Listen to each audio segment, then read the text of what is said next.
Joe Morino, welcome back to Unitarian Anabaptist. Thanks, Thomas. Nice to be with you again. Okay, so we're going to talk about a very important subject today, and that deals with objections to the Shroud of Turin. These objections are raised to try to disprove the Shroud of Turin as being something of accurate historical value and to diminish the reality of this spectacular artifact of Jesus Christ. So before we get into the actual objections, why are you qualified to respond to these objections? Well, next month I will celebrate my 48th anniversary of studying the Shroud. Started way back in 1977, and I've pretty much read every major work in the English language. I've written several books, over 100 articles. I kind of keep up to the minute on it. It's been a subject that has just fascinated me from the first book I read Mm-hmm. back then in 77. And, if you study something 48 years, you're bound to pick up something. And I think I have on the Shroud. Yes. And you got quite a library at home, I don't you? do. I probably have one of the best two or three, if not the first, if the number one personal English language library of materials in the world. Um, Hundreds of books, thousands of articles, file cabinets of correspondence with people, including some of the Okay. scientists that studied it directly. So, um, Wow. yeah, I've studied it very intensely, to say the least. Okay. A bit of an obsession. And So, if we can say that. But anyway, very good obsession and at that. So, the first objection that is raised is Jesus never existed, so the shroud couldn't have and belonged to him. So, uh, how do you respond to well, that? that's I find it pretty silly to argue that. Several hundred years ago, you might hear one or two people, try to put that forward. But nowadays, especially with the internet, you got all these podcasts saying, "Oh, Jesus never existed, and he was based on this character or that character." And I think they just do it because they don't have good answers better down the road, and so this one kind of preempts everything else. If Jesus never existed, they don't have to do any more homework on Right. on Jesus or the Shroud. They just preempt him and say, "Oh, he never existed." Um, Okay. but Okay. I think it's a silly argument, and I think and we've said enough already, and we could probably move on. Yes. Yes. So it it's fascinating. I mean, just in my own thoughts, I'm thinking how the Roman Empire was responsible for crucifying this innocent man, and later they come to acknowledge him not only as a figure that was righteous, but they also made a god out of him. So I think Yeah, there must be a reason why yeah. this recognition came into being, even on the highest levels of authority. So, okay, so the second objection is that kind of I think that comes from maybe a very hyper religious or Jewish kind of mindset, and that is that the shroud would be a graven image. Yeah. So, how do you respond to this? Is the shroud a graven image? Well, people get, yeah, like you say, hypersensitive about certain biblical passages that they think disprove the Shroud. And a graven image, Uh by huh. definition, is something that is man-made.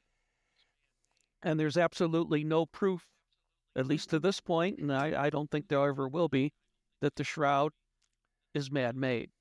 If God makes it, that takes that question out of the arena. Um, all the science has shown that we don't know how it was done. Stirps concluded, that's the Shroud of Turin research project that studied it in 1978. They concluded that it was not the product of an artist. Now, that was after 5 days of intense study, 120 hours around the clock, using the best science that was available back in 1978. And of course, you could say if it was tested again, maybe the better science would find something that they didn't. But on the other hand, the new science, I think would probably confirm that it was not made by an artist. And by definition, if it was made by God and not by man, then it can't be a graven image. Okay. So so maybe can you describe the type of image that is on the shroud? Like how deep is this image? How accentuated is it on the cloth? What happens when you take a picture of this image? Like how this highlights or brings out things that Yeah. are difficult or impossible to see in the shroud in its original Yeah. state? So the shroud is like 14 and a half feet long by 3.5 feet wide. And it has the front and back images of a man who appears to have been crucified. And it has all the wounds that the Gospels describe as having to Jesus. In other words, it's actually a cap of thorns rather than, we see usually a wreath or circlet, but it's actually a helmet or cap of thorns, which makes more sense historically. I mean, the Romans are not going to weave a nice little crown for him, a wreath. They're going to just get No. some thorns and smash it on his head, S- you know. Squash it. So there's a wound in the Yeah. side. There's no breaking of the legs. Um, that's how they normally, if they wanted to hasten getting a man off the cross, they would break the legs so that you couldn't push up and breathe, and so you would suffocate. Uh huh. So there's no broken. His shins were not broken. There's the piercing in the side instead, and that matches to the gospel accounts. Scourging, severe scourging at that. Usually, if a man was crucified, he wasn't severely scourged because you wanted him to Huh. go through the suffering of the crucifixion, and if you scourged him too severely, you could kill him. And so you would Okay. only lightly scourge him. But then you compare that to the Gospels. Pilate had Jesus scourged heavily with the hope that that would make people feel sorry for him and say, okay, you don't have to crucify him. But that's not what happened. They still Oh. wanted him crucified. So everything matches, Okay. Ah. between the shroud and the gospel wounds. Now, the image as you see it with the naked eye is not very clear. You could tell that if you get you can view it best between about 6 and 10 feet, and um, you could see, the outline of the body, the face, the arms crossed in front, in the back of the image, the blood front and back, the scourge wounds. But what really startled um, the religious and scientific world back in 1898 was when an Italian amateur photographer named Secondo Pia took a picture of the shroud on the event. It was being exposed. It was owned by the House of Savoy at that point still, and they had a royal wedding, and they brought it out and had an Ah. exhibit. And now, mind you, in Uh huh. 1898, photography was only about 70 years old. So it was still in its infancy. And Pia, in fact, Yes. was not sure what he would see on his negative. He had the old big camera and the glass plates, had to take it to his dark room. They Okay. had electricity problems. Um, and he Well. was shocked when he was in his dark room, when he pulled out a picture of the face, that it came out on the negative, it came out lifelike. I mean, he Wow. wasn't sure what he'd see on the negative, but he didn't expect to see uh, a lifelike image. And so if you see that you get the whole, that's what happens with the whole front and back. You see a very defined, very distinct image, and it looks like a Jewish man. Now I can remember being in Israel I think in 1993, and we had a Jewish tour guide for one of the cities we were in. I can't remember if it was Jerusalem or where at the particular time, but I was sitting in the back seat and I could see the driver's eyes in the rearview mirror. And oh my goodness, it looked exactly like the eyes of the man in the shroud. It was Wow. really stunning to me.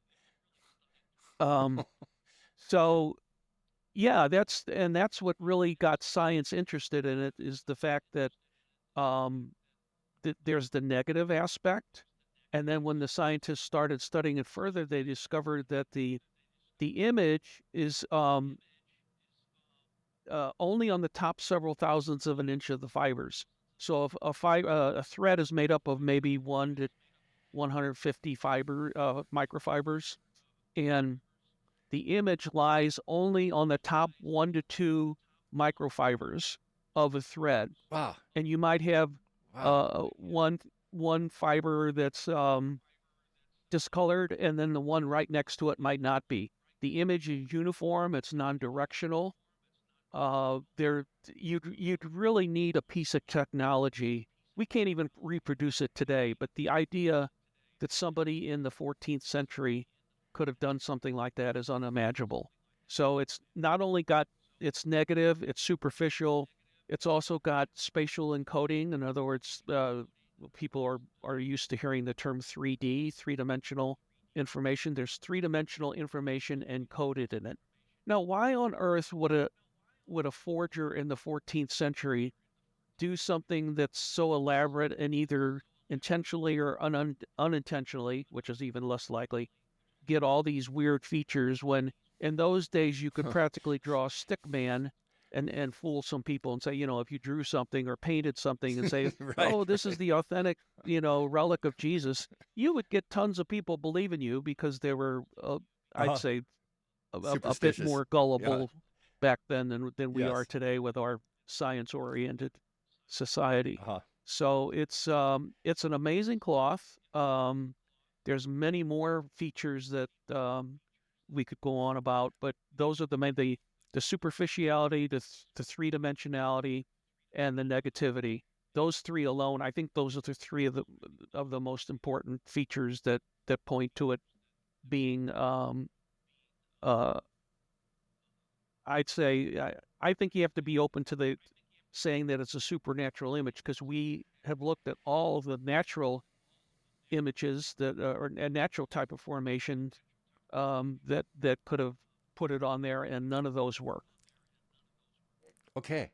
So the first photograph ever taken of this was in 1898. That was a Is that what you public one. said? There were a few ones made privately before that, but for all intents and purposes, if as far as the public's concerned, the first ones were made in 1898.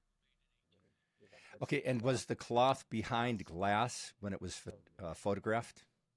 Um, in 1898, it was exposed freely. There wasn't anything in front of it.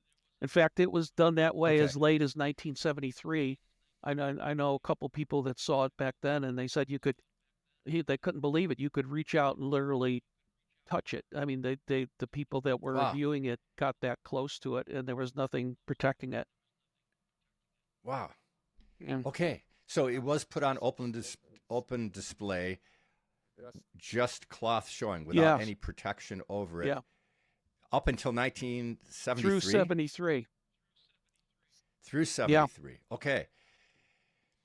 And and when the picture was taken of the cloth and it showed up, you said it had like a real character to it. So how would you describe, is it is the image on the cloth the opposite of a photo negative? How, like, Well, I guess yeah, yeah, it's go like a ahead. photo negative. It's not strictly it doesn't have every feature of it, but it's like a photographic negative. Um, Okay. yeah. So does that speak to, like, normally in a photograph you have light reflecting off an object and coming back into the Hmm. camera. Is that right? Yeah. So if so what is happening, what do you imagine happening on the cloth? Is the light emanating from the subject onto the cloth? Is that what's happening? Yeah, the predominating hypothesis or theory is that um, some sort of energy, be it light or radiation, emanated from the body itself. and then kind of flashed it onto the cloth. I mean, Paul has an interesting passage where he says, we'll be changed in the twinkling of an eye. Some Italian scientists think that they did some experiments with lasers, and they used a excimer ultraviolet laser on a piece of linen, and they tried different lengths of exposure, and the one that came closest to duplicating what we see on the shroud was a 140 billionth of a second on a piece of control linen, and it somewhat approximated um, the discoloration and the depth of penetration. Now, mind you, that's one little spot. To be able to do that with to do a 14 or a man that's almost 6 feet tall, so 12 feet of image, there isn't enough energy on the planet right now to even do that, which is another point of saying, okay, we need to look into possibly this being a supernatural image rather than a natural, because there's no way somebody in the 14th century would. We can't even do it today. So how could somebody in the Right. 14th Right. century have done it? Yes. Yes. Yes. Okay. So does the so would you say the shroud, uh, the image that's on the shroud, as it's being described, does it match the biblical accounts? Absolutely. Now, mind you, biblical scholars have been doing exegesis on not only the Passion accounts, of course, but on all of the New Testament to try to discern what was meant. And there's comparisons between the synoptics and John, of course. Um, but even with all the question marks apart from the shroud, um, and people getting specific, looking at the shroud and comparing it to the exegesis that's been done on the Passion accounts, there's no clear sign of any kind that it definitely contradicts what we see in the Gospels.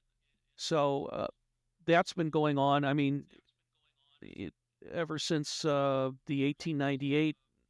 I mean, the theology ramped up, the science ramped up, and there's nothing that's hard, cut and dried. That here's something that absolutely contradicts what's in the Yeah. Yeah. Gospels. Yeah. Okay. Yeah. Okay. So that's not an No. objection. Someone can't say, "Hey, the shroud doesn't match the biblical account." That just doesn't No. work, does it? And people try to do that. Okay. I think. I think Uh-huh. we might get to that further down on the list. Some specific things about that, but Okay. Oh, so another objection raised is that the shroud can't be real because the Gospels mention two cloths, and the shroud is only one of the two. yeah.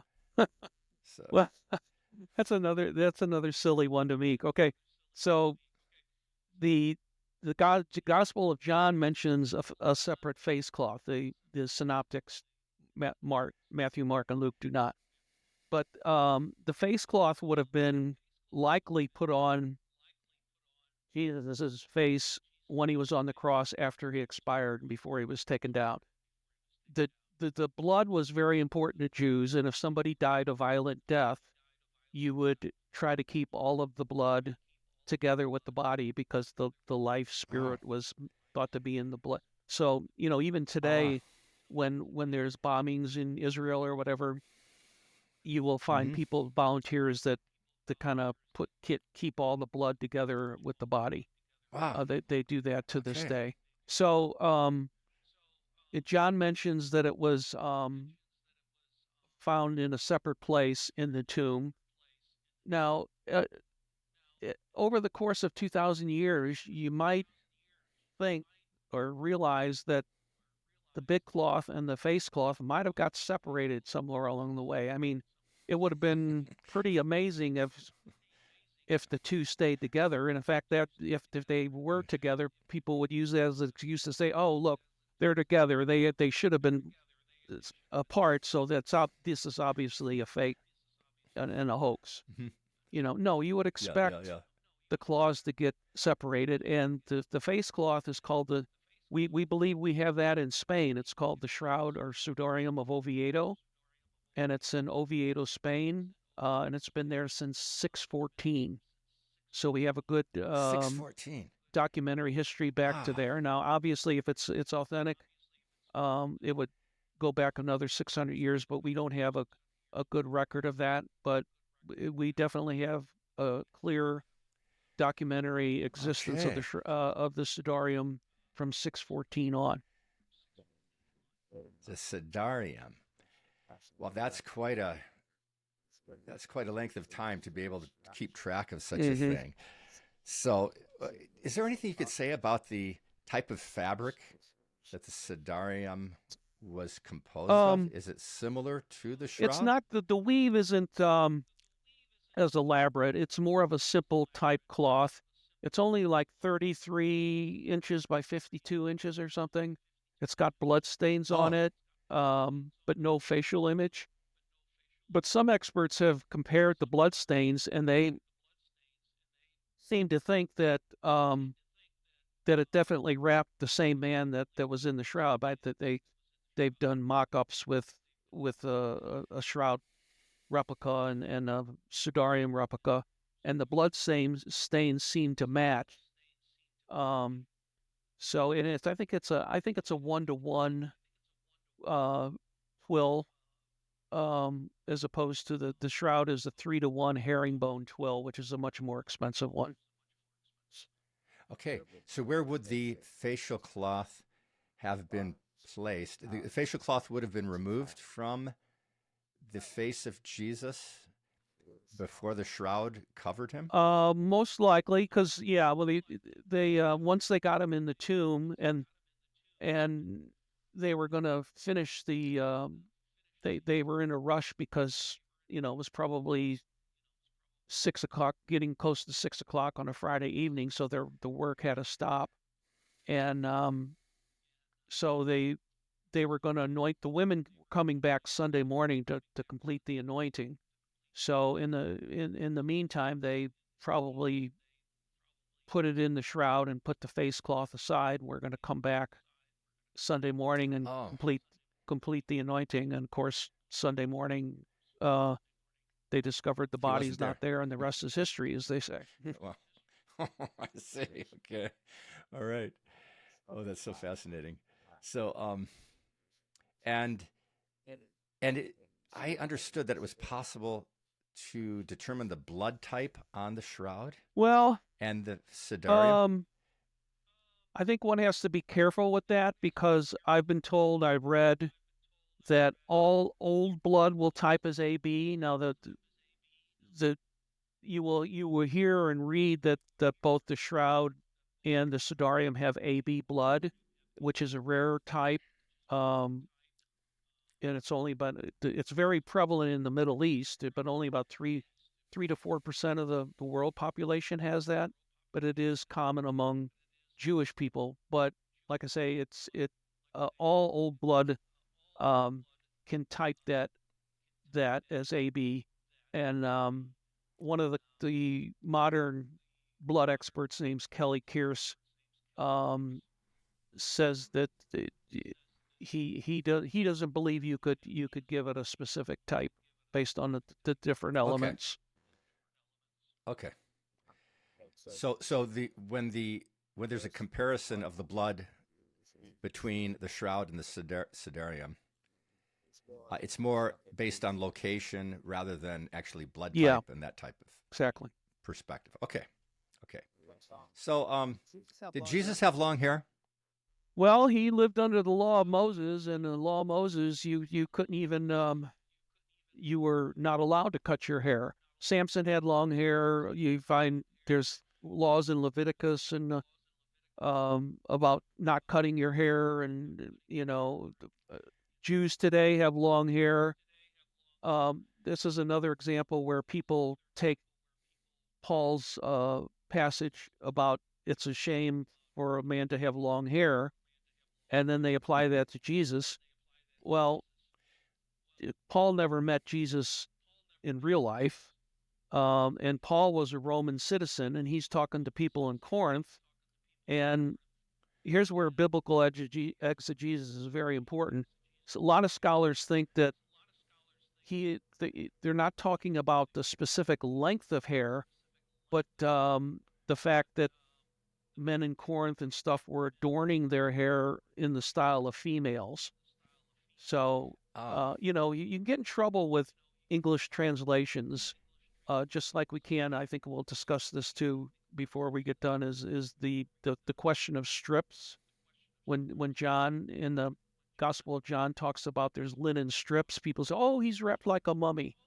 You can't take your English oh, language Bible and take it at face value. You have to know what the original Greek was, and you have to know what the background, the historical cultural background at the time it was written, what it meant. You can't just put a 20th and 21st century interpretation on an English language translation. And okay, okay. so, So we can give Jesus a pass for having long hair. He doesn't have to fit yeah, the Corinthian model then. yeah, Okay, that's good. That's good. And Jesus was a Jew. Is he that was a correct? Jew. Yes. He was a Jew. Okay, that's very good to establish. Uh, Talk about you mentioned, and maybe you can emphasize a little bit about the features that that are expressed on the cloth. Like, does Jesus are the features on the cloth what you would expect from a first century Jew? Is this is this how you imagine? yeah, I mean, some people think he's a little tall. They usually say he's 5'10" to 6 foot, and some people kind of discount. Oh, they made him too tall. It's another objection that they come up with. Okay, Most Jews were okay, probably 5'7", 5'8", and but even okay, a 6 foot Jew in the first century would not have been out of the realm of possibility. Um, okay. with the idea that Jews were smaller back then, part of it has to do with when they have knights in museum, how the outfit that medieval knights wore. Uh-huh. They the one that they often see is one of a child, a young kid, a 13-year-old that's pressed into service, and he's going to be a little bit smaller. Ah, So they just assume, oh well, everybody was just 5'7" or something. But I that's not see. true. But us Okay, experts have looked at the shroud, and they say he's Semitic, um, and Jews are Semites. Um, an interesting anecdote: Rebecca Jackson, who's the wife of Dr. John Jackson, she was raised Jewish and converted to Catholicism. She said she went to some Jewish rabbis about Jesus's racial characteristics, and the way the rabbi okay. put it to her was something like, "Well, he would he would not be uh, different than any other Jew of the time based on the features that he could see." So Okay. it's clear he's a Jewish man as far as he has a possible ponytail in the back. I wouldn't Huh. say that that's probably specifically first century, but there's nothing that would discount him being a first century Jewish man. And what can you say about the physique of the man in the shroud? He was robust. Um, he was probably, well, most people kind of think of him as a carpenter. It's more likely that he was something more akin to a stonemason. And he lived only about an hour from, what was it, not Capernaum, Sepphoris, where they did a lot of, did probably some building before he started his ministry. Was well built, looked fit. But of course, he went through horrible torture. But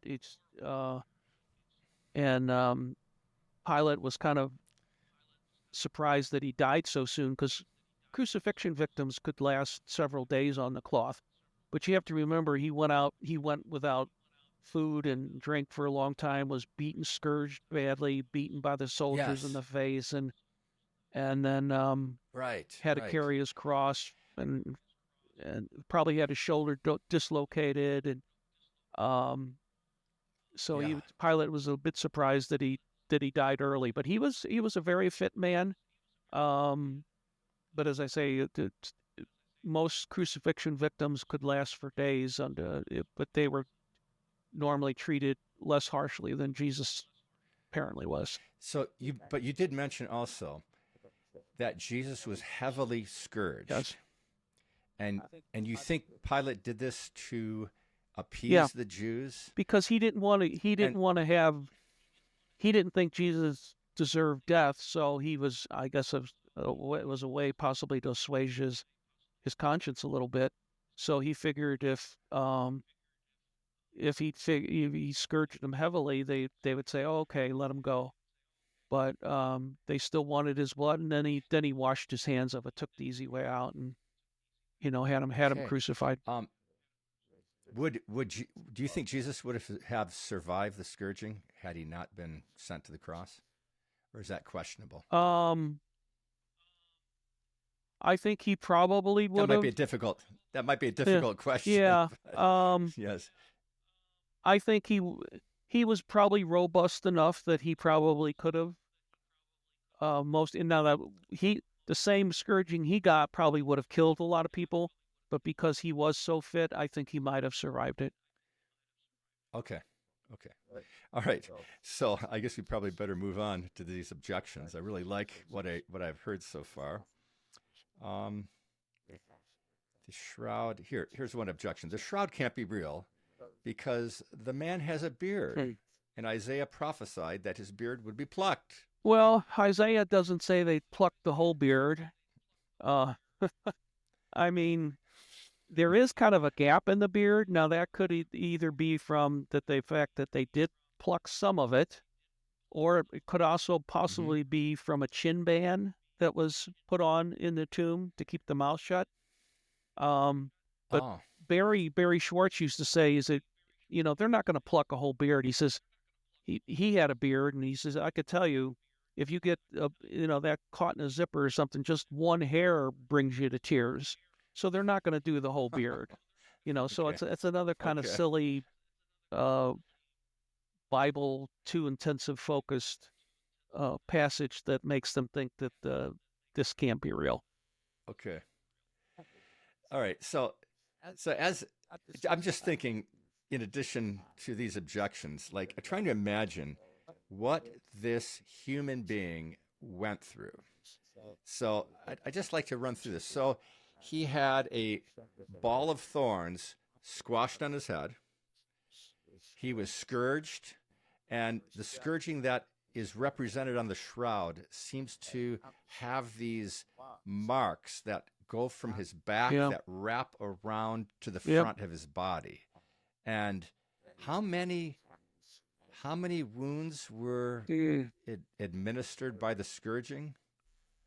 Well, the Roman flagrum would have leather straps and have like three of those, and then at the end there'd be like uh, metal, or they would use animal parts or metal, and so there'd be every leather strap would give you three wounds, and then there were Oh, um, three straps. So you could have. I think they estimated he had probably like 120 um, lashes. So there, I've seen estimates anywhere from 300 to 700 wounds, and that's without seeing what's on the shoulders and there's no side images. So it could be in the high hundreds for sure. okay. Okay. So he had the punctures from the thorns, hundreds, possibly hundreds of lacerations from the whipping. He had a dislocated shoulder which was the shoulder that bore the beam of the cross. Yeah, when he fell, it's obvious he fell several times. There's scrapes on the knees and one, probably with a 80-pound beam on the shoulder, and then you fall. It's would be very easy to dislocate your shoulder. Oh, oh yeah, okay. And his nose is dislocated. Yeah, his cartilage was separated, and that's Okay, cartilage and not bone, so that does not go against the cartilage. prophecy about not a Uh huh. bone shall be broken. Okay. Um. So, and then the punctures of the spikes through his wrists and through his Yeah. feet. So, what kind of pain did this man Oh, suffer? I don't think any of us could even begin to imagine. I mean, crucifixion to start off with was probably the most horrible execution method ever designed by man on another human being. Um, and even though the crucifixion victims could last several days on the cross, um, it it it it's just about as bad as you can imagine. I mean I'm not sure I could ever be able to easily describe the totality of what he went through. I mean, it. I'm not surprised given all the other things besides um, the crucifixion that I'm not surprised that he didn't last that long because he was Okay. excessively beaten. So, in your mind, being an expert at this, is it possible that Jesus suffered more than any human being ever did in the history of the world?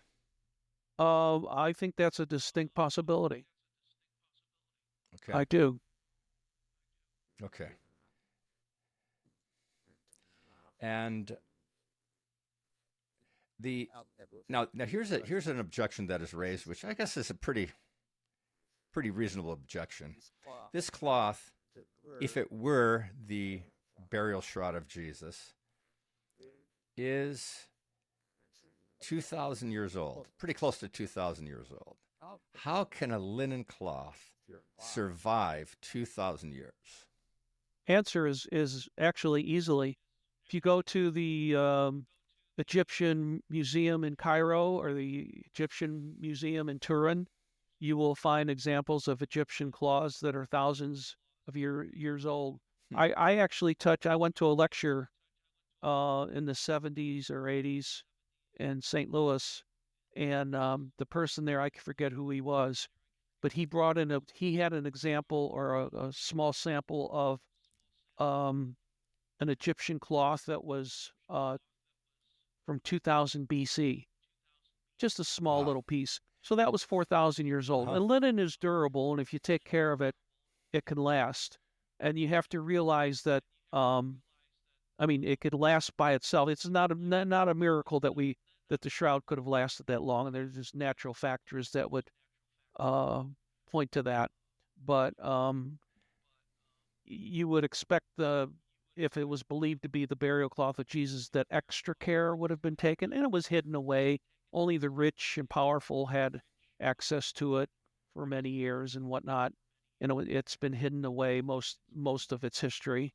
It's been exhibited, of course, and stuff, Okay. but there is no problem for a cloth to last 2,000 years. Now, the Turin authorities are worried about conservation, and it worried them to the degree that in 2025 we were supposed to have another public exposition, but some conservation experts felt that the way they displayed it during these exhibitions was causing, when it would hang down, they thought they were thinking that it was causing too much stretch and strain on the cloth. And so that's Oh. one of the Oh. reasons apparently they decided not to have a full public exposition this year. But linen cloths can definitely last that long. This cloth has been through a lot, though, It hasn't it? has A a couple of couple fires fires. and Huh. And transportation in the medieval and early period, where, you know, exposure to elements. Turin's an industrial city, so it's been when it's exhibited there, it's probably picked up a lot of environmental contaminants and whatnot. Yeah. oh, okay. Are there water stains on the cloth too? Yeah, there's water stains from the fire in 15. There was a fire in 1532, and they poured water on it to douse the Oh, fire, wow. and yeah, you could still see some of those water stains today. And it was very possible that it was stored in clay jars. That's how they protected things in the ancient Middle East. And one researcher in particular thinks that it might have been stored in a clay jar that got some water in it. And he thinks there's some water stains from the clay jar as well. Okay. Okay. So the most serious objection. This is an objection that was raised by Rabbi Tovia Singer when he called the Shroud of Turin and how did he put it, a forgery from the 14th century, I think is the term he used. There's been carbon dating on the shroud that has dated it to the 14th century. What do you say about this so-called scientific approach to carbon dating the Shroud of Turin? Well, the biggest mistake they made, in my opinion, and many others actually, is the fact that they ended up taking only one sample from one corner that had a section removed. And originally they were going to take it from three different sample areas, and they were going to do like 7 labs. And ultimately they reduced it to 3 labs and 1 sample in that corner, which probably was repaired. So on a cloth 14 and a half feet long and by 3.5 feet wide, if you take only 1 sample, you simply cannot be sure if that sample is representative of the whole cloth. And that was the whole idea behind, rather, wanting to take more than 1 sample to make sure that you didn't get a repair spot. But no, they took 1 sample. And in my mind, that invalidates the whole test right there. But then when you add other things that they did, and I wrote a 800-page book on it in 2020, and then I actually added more entries on a web page because I didn't know if I'd ever do another edition. And given my new task with Shroud.com and Stera, I don't think I'll ever be able to write another book. But I'm finding more stuff in the archives that if I did have time, I could now probably write a 1,600-page book. When you read about the politics and the agendas and the egos, it Yeah. boggles the mind. Right. And frankly, I mean, having studied it for almost 50 years and made contacts and whatnot, I get to see quite a bit of material that most people don't even know exists, and it tells a story. And the carbon 14 was just screwed up badly from beginning to end, and I just don't think you could put much faith in it. All 3 labs came back with the exact same results. How did that Well, I happen? wouldn't say exactly the same results. They came up with a combined figures of they said AD 1260 to 1390, but the problem was there was a large range, and it was like a 1 centimeter by 7 centimeter piece, and it was cut up into samples for them, and then they kept another part of it in Turin for future testing, which they later used. And that extra piece that Turin kept was later given to Ray Rogers, who was the chemist on the Shroud team, and he had fibers from the original the main part of the cloth from his study in 1978. Huh. He had been given some fibers from the what's called the Reyes sample in 1973. Some a sample was taken from that corner where the C14 was taken for textile analysis. Rogers had access to that, and then he was later given some leftover samples from the C14 sample. So the Reyes sample and the C14 sample are literally right next to each other. Okay. And Okay. Rogers compared the main part of the cloth samples to the C14 and Reyes samples, and they were different. They were physically and chemically different, which points to, quite frankly, uh, different, a difference in the cloth. We're talking about two different cloths here, or at least a hybrid in the C14 sample, where they kind of most likely did thread to thread splicing. And the shroud was owned by Margaret of Austria in the 1500s, and she had access to the best weavers in Europe. Um, and they would have had the time and the wherewithal to do a very elaborate repair. And according to Ray Rogers, he did a peer-reviewed article in 2005 saying that the sample that they took was not representative of the main cloth, and therefore the test was not valid. And that's where I stand on it Wow. today. Okay. So there was some repair that was done, likely No, repair that was done on the cloth, and the area that was sampled was perhaps actually from that time era that they referenced. well, it would have been some original cloth. Since it's a thread to thread splicing, you'd have the original cloth mixed in with 16th century Okay. cloth. So you get a mixture, and that it wouldn't be surprising that you would get a date of 1260 to 1390, of course, depending on Okay. how much new cotton you spliced in. Now, some people, I see. argue against that theory. Um, but I wrote a paper for a conference. I've been updating it over the years. It's like 66 pages and has almost 100 references in it. And what I've done is taken I've got a lot of independent researchers that, to one degree or another, seem to be saying that there was a repair in that area. So, I mean, there's a lot of empirical evidence pointing to that. And I can't imagine that all the data points that I bring up and all the independent researchers are all faulty. Okay. So I just because this argument was made, I think it's worthy of asking the question: does the Catholic Church take a stand Mm. as to the age of the shroud? Do they agree? Does the Catholic Church officially agree with the carbon dating test that was done Oh, on that this? gets complicated too. When Okay. the results were first announced, Cardinal Balestrero, who's deceased now, he said we have no reason to doubt the results or something to that effect.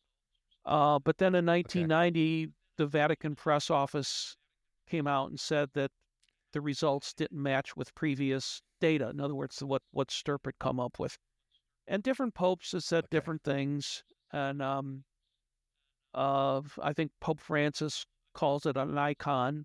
Now, Pope John Paul II told a reporter he thinks it's a relic, meaning that it's the real thing. And different popes have Okay. said different things. I've also got an I article see. saying what different popes have said and what the pronouncements by different cardinals of Turin and stuff. Uh, it's not black and white. Um, Now you have to remember Okay. that the church does not make pronouncements on hard and fast determinations of authenticity on any relic. Okay, it's not a matter of faith or dogma. Okay, what they do is they allow people to venerate an item if there's no proof that it's not a fake. Okay, Okay. Okay. all right. All So right. I see. so That's fine. yeah. That's good. Yes. Uh, and So the Catholic Church is actually not opposed to the idea that this is actually a genuine artifact of the historical Jesus. Correct. In fact, one of the popes, Pope Julius in the 16th century, established a mass uh, for the Holy Shroud. Some popes have been very explicit about their personal. Now, when they give an opinion, they're not speaking in fact their powers of so-called powers of infallibility. It's really a personal opinion when they give it.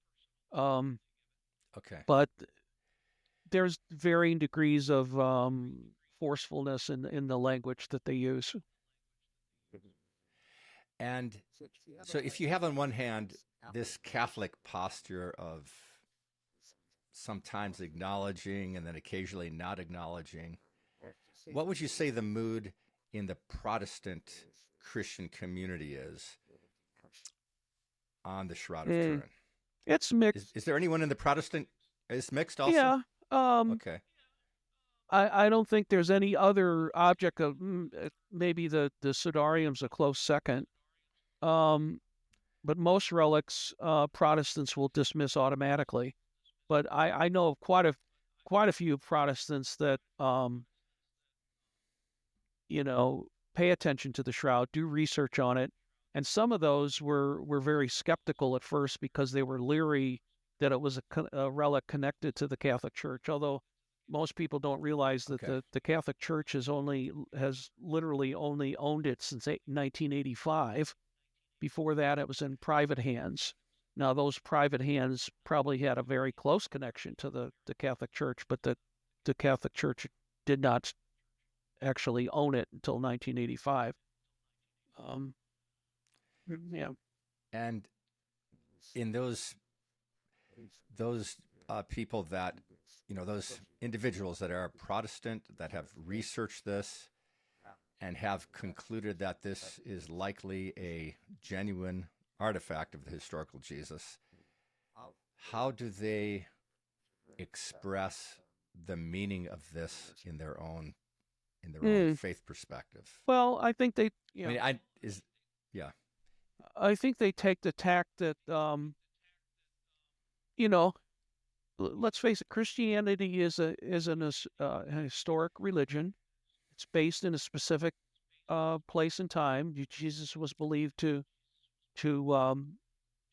been crucified under Pontius Pilate in probably 30 or 33 A.D. You get scholars coming down on both. I personally go for 33 for a variety of reasons.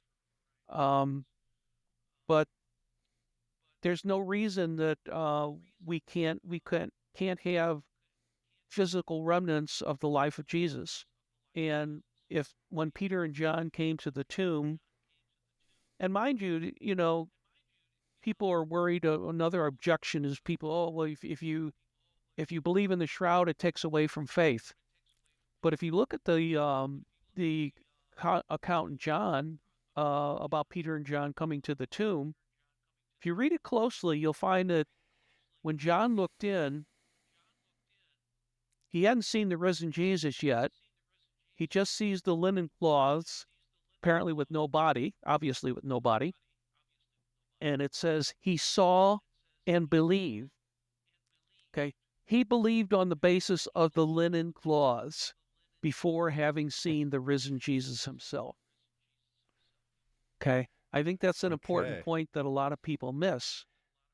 So if they found the clause in there, I can't imagine they say, oh, let's get rid of these.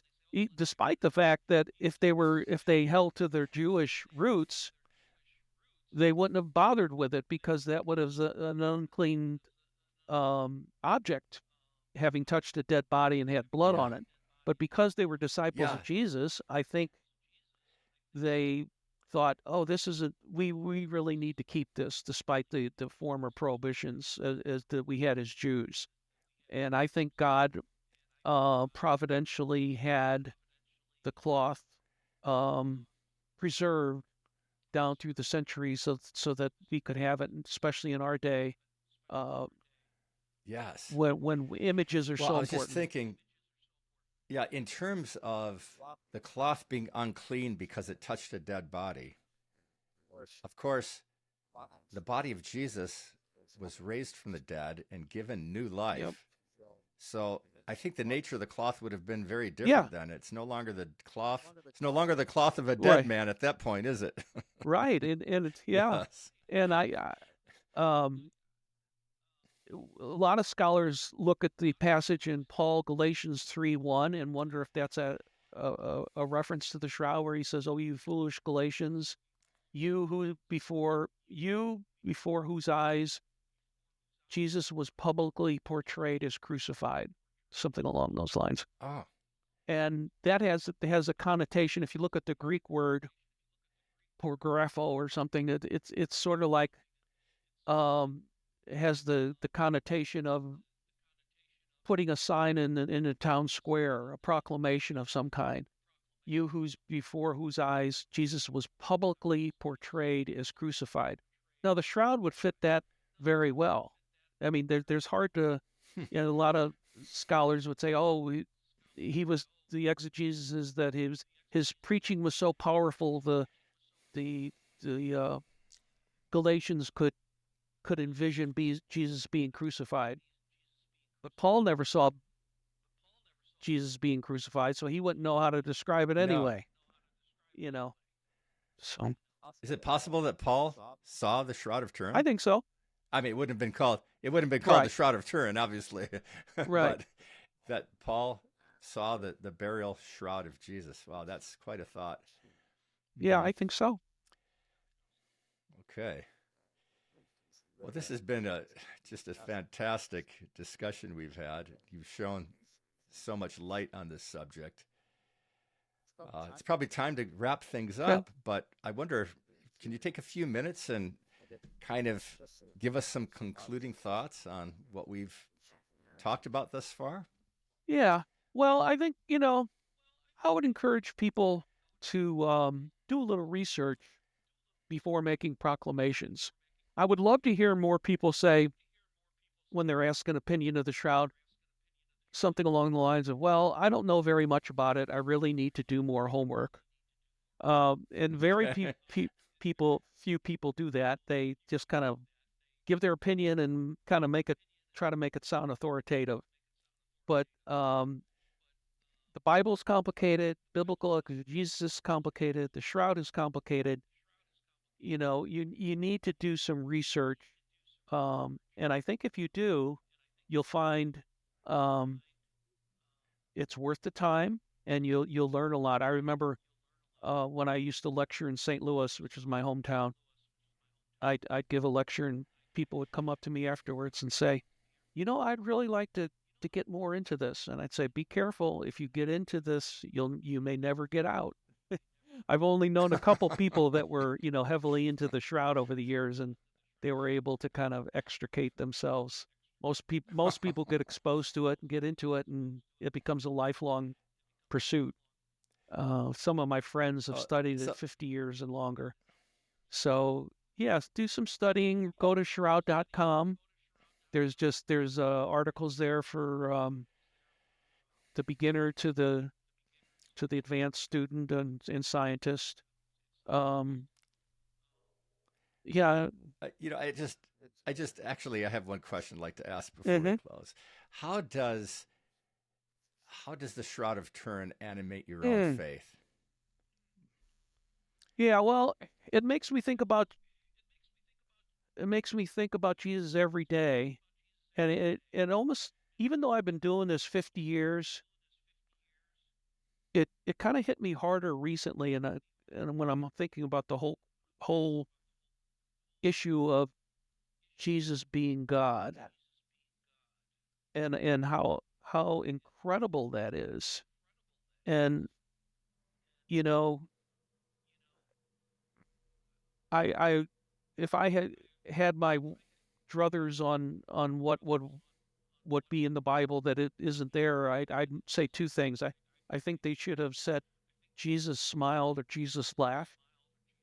That was number one. Number two, it would have been nice if they had given a physical description of some kind, because we want to know what our, we keep pictures of people that we love on our desks. We like to have reminders, people like that. And Jesus is the most important figure in all of human history. And it just seems kind of strange to relate to him without knowing what he looked like. But I think with the shroud, I think he actually gave us a picture of what he looked like. And I think the strange nature and of the image, I think it really drives home to me that God can do anything he wants.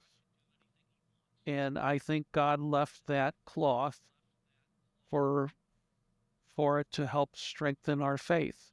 And some people don't need the cloth, and that's fine. But look at, Thomas was the apostles told Thomas they had seen Jesus and he didn't believe it. He had to see for himself, and Jesus was okay with that. So I think that anybody that needs the shroud for their faith, I'm okay with that because I'm in that group myself. I think it's just a powerful, powerful thing. And I'll just kind of end with one of my favorite lines from a fiction novel. I read all the fiction novels about the shroud, and there's dozens of them. And in one of the novels, one of the characters says, "I don't know why everybody in the world isn't obsessed by the shroud." And I'm certainly in that camp too. So it's an Okay. interesting subject. Okay. Just if you get into it, just be prepared to spend a lot of Okay. time researching Okay. it. So it makes the New Testament very real. Anyhow, Yeah, right? put some It flesh on brings it. the Yeah, it put some flesh on, and it really makes Jesus the most interesting subject in the world, really, absolutely.